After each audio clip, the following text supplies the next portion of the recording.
Oh, it's the most wonderful time of the year. Time to look at all the stinkers that's come out over the past 12 months. Although the year technically isn't done yet, we've had one of the best years for gaming in maybe ever. Maybe since 2007, in fact. But there's been no shortage of absolutely awful video games for you to waste your money on. So let's see what culture has listed as the worst. 10, Redfall. The Xbox and Bethesda both really needed a win this year, and thank goodness. And boy did they get a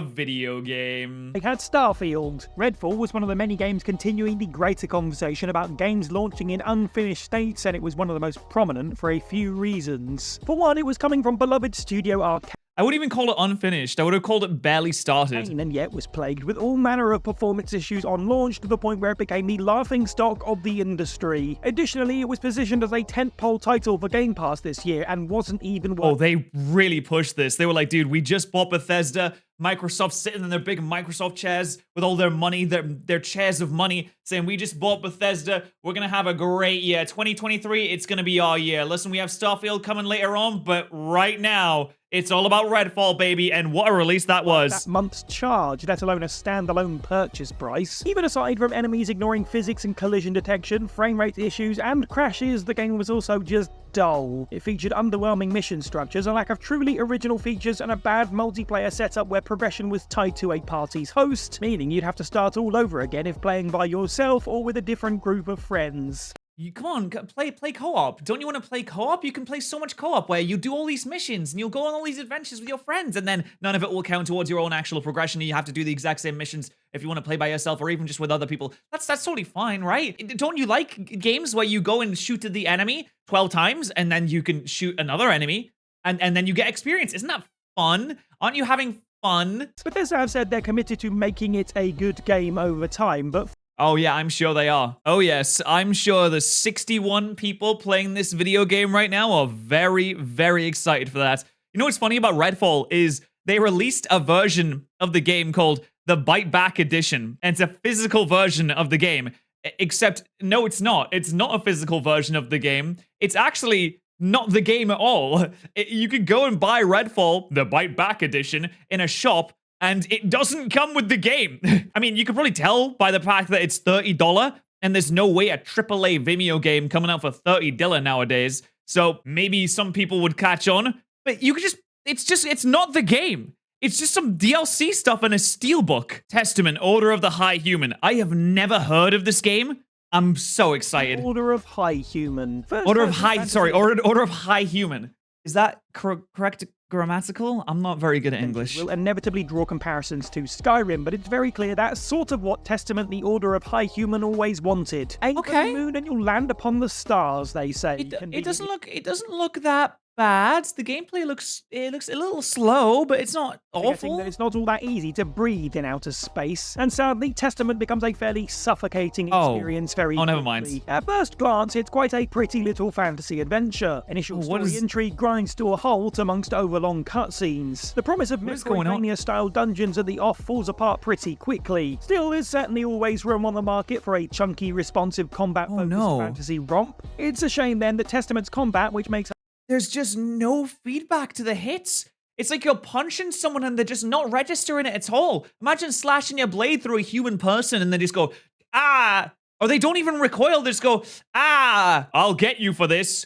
It's over for you now. Oh, that's just Oblivion. And I do love Oblivion. But come on, it's been a while since 2006, hasn't it? The bulk of the game is so horrendous. The game is arena after arena after arena of battles against waves of that guy, despite the combat feeling like it was... It's just the same guy. I've only seen like 3 enemies in this video game so far. One-on-one battles. You will take damage from all around you as you wail repeatedly with your sword, fire off a few arrows at enemies out of reach. Okay. Occasionally, we have ranged basic magic spells. Assume we got some ranged combat as well. That's nice, and some magic. Your casting isn't interrupted. Repeat Oh, so you mean I can cast Fireball? Ad nauseum. It's about as deep as pond water, and much like pond water, fun to splash around in for a little while before you realize it doesn't have anything new to show you in its 14th hour compared to its first. 14? Okay, so this is like quite a long video game, is it? Well, you know what's sad about that is when you were looking at the graphics, you can tell someone wanted to make this video game look good. They wanted to make it an enjoyable experience to run around in. Unfortunately, it is not an enjoyable experience at any point. At least it doesn't look like it. That same pig enemy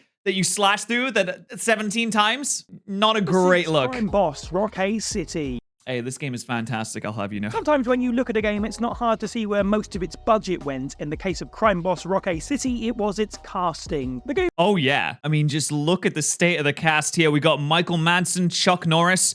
We got Danny Glover. What? All right, okay. We got Vanilla Ice.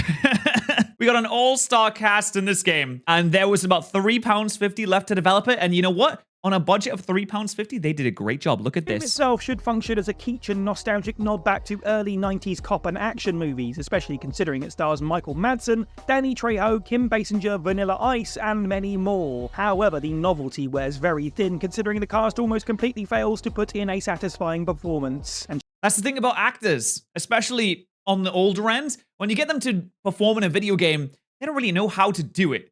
A lot of voice actors don't make good, or a lot of actors don't really make the greatest voice actors because it's a totally different skill set. It's still acting. Obviously, you still need to be a good actor and you have to put your whole bussy into it.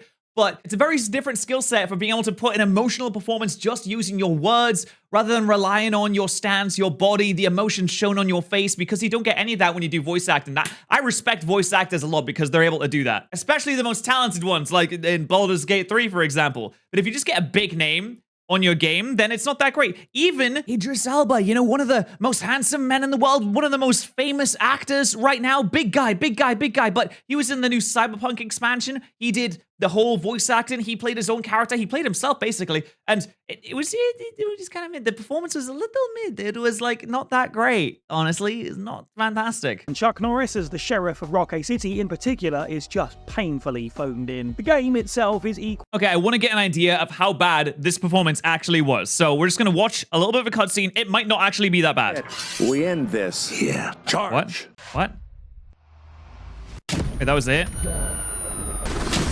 No, that couldn't have been. Was that edited? Maybe it was edited. Ooh, helicopters inside my city? Well, the air marshals and us, we disagree on... And airlifted the treasure straight through a skylight? The inner city should be a no-fly zone. Twice? Baker is good, sir.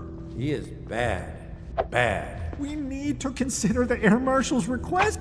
We need to consider what happens now. Oh my god, he's called Sheriff Norris. Emily will sue. Khan will be chasing Baker. Baker will somehow come out on top with cash, won't he? Yes, sir. It sounds like he's just reading from a script. I'm gonna be honest, I can't voice act for shit. I think I could do a better job than this. Now, the air marshals say they should protect the... How? Sky, fucking sky, you motherfucker. What? No! No, there's no way! They should protect... Can I get that one more time? Sky, fucking sky, you motherfucker. Sky! Fucking sky, you motherfucker. Okay, you know what? That was definitely the worst thing I've ever heard in my life. But where would we be without the Lord of the Rings Golem, right?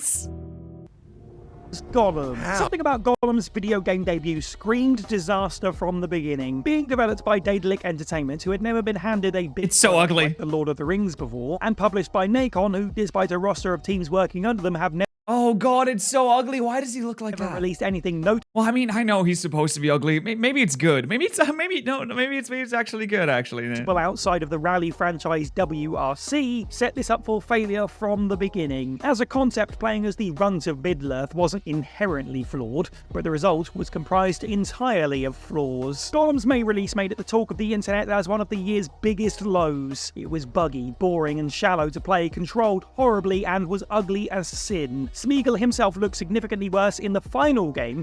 We'll call this an art direction, right? Compared to marketing footage. This barely No, that's what they call lying. He looked worse in the game than he did in the marketing footage. They refined his model to make him look uglier. functional mess deserved to be pointed and laughed at, especially when it asked players for $60 at launch and then $10 more for a DLC that simply made Elvish characters speak their native tongue. That's insane. Wait, they made the Elven DLC where they just talk Elvish. and then they released it as DLC. This is $60 video game. I can't believe it. The balls on them. The absolute kahunas. It's surprising to learn that development of the game had been extremely troubled after the 2 years of delays that had hit it. Despite the poor reception and they'd 2 years of delays? Who was developing this? moving to focus more on publishing than developing, there is apparently still a Switch port to come. Oh, no, there's not. There's absolutely not a Switch port to come. There is 0% chance this bitch ends up on Switch.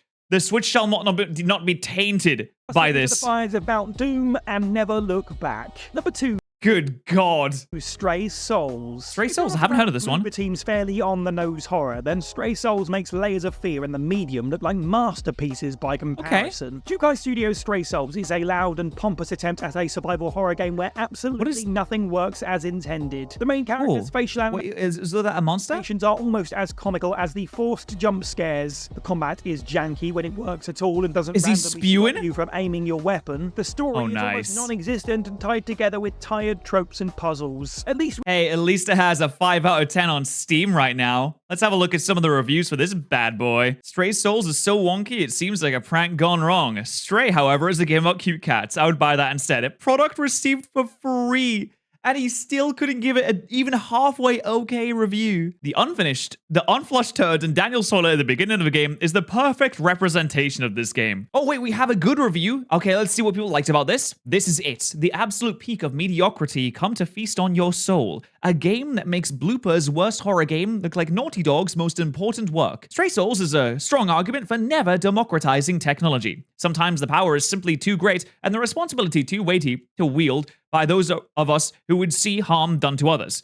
Nevertheless, there's something so shockingly awful about it that you cannot help but turn the pages on this absolute turd explorer of a digital entertainment. Oh wow, this is a long review. I think he liked it. Resident Evil if you bought it off Wish. Brilliant. But I know you're thinking, you're on your seats, you're in your power stance, like, Daniel, you must tell me, what is the worst video game that has come out this year? I have to know. Nothing is more important than you letting me know this right now, because if I don't, my entrails will explode. Well, don't worry, friends. We'll get right to that after you. Use code patterrz at GamerSubs, of course, for caffeine or caffeine-free beverages. It's delicious. You should do it. And now, What Culture presents the glorious, the amazing, the undefeatable Skull Island Rise of Kong. Skull Island Rise of Kong. 2023 has not just been a year of bad games, but broken and unfinished, horrible, flaming carcasses. And we thought we'd seen it all by October, but then Skull Island Rise of Kong rocked up to take the crown. Perhaps the most infamous moment of the game went briefly viral because of just how unbelievable it was. No, it can't be that bad. Kong smashes untextured rocks in a fit of rage after recalling the memory of a dinosaur captured as a PNG image flashing up on the screen. It wasn't surprising. Yeah, I mean, we call this an art style, okay? You wouldn't get it. Us higher minds in the artist industry, which is me, I'm an artist, by the way, now. Hey, I'm Daniel, I react to videos. Can see the true art behind Skull Island, something of Kong. Wannabe had gone through poor working conditions and been kept to an impossible deadline of a single year when developing Skull Island. It is really sad to hear that. It's sad to hear that a lot of these bad games are just because they have no time to actually make the game. They have no time. They are put in impossible situations. There's always troubled developments. People can't manage projects very well. It's always the managers that can't distribute resources or set proper timelines or anything like that. And it's the developers that get screwed over because making game is not easy. Make game very hard, actually. Make game take a long time. Make game good take very, very long time. Take a lot of effort, take a lot of people, very talented people to make game very good. A collective effort from very, very talented people over multiple years of work make game good. And when you don't have that, bad instead. Game should be judged on its performance issues, like geometry, poor texture loaded, and animations and camera control that are totally at odds with each other. But because of publisher Game Mill being so set on cranking the title out ASAP, even if it ran smoothly, it would still be an abomination. The game is made up of totally bad. Why did they want to release this? Were they did they have a humiliation fetish? That must be it.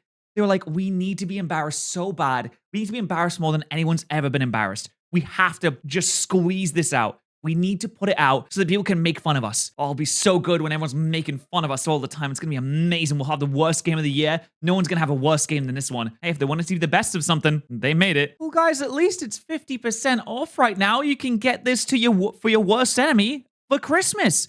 Hey, if you've got a Secret Santa with your friend group on Steam or something like that, I have the thing for you. I was asked to say one nice thing about this game. It's easy to uninstall. The Golem-like of all time. Oh yeah, that's a new franchise of games, isn't it? Golem-like. Okay, that's it. All right, there we go. I hope to someday be as brave as the people who decided to charge 35 quid for this mess.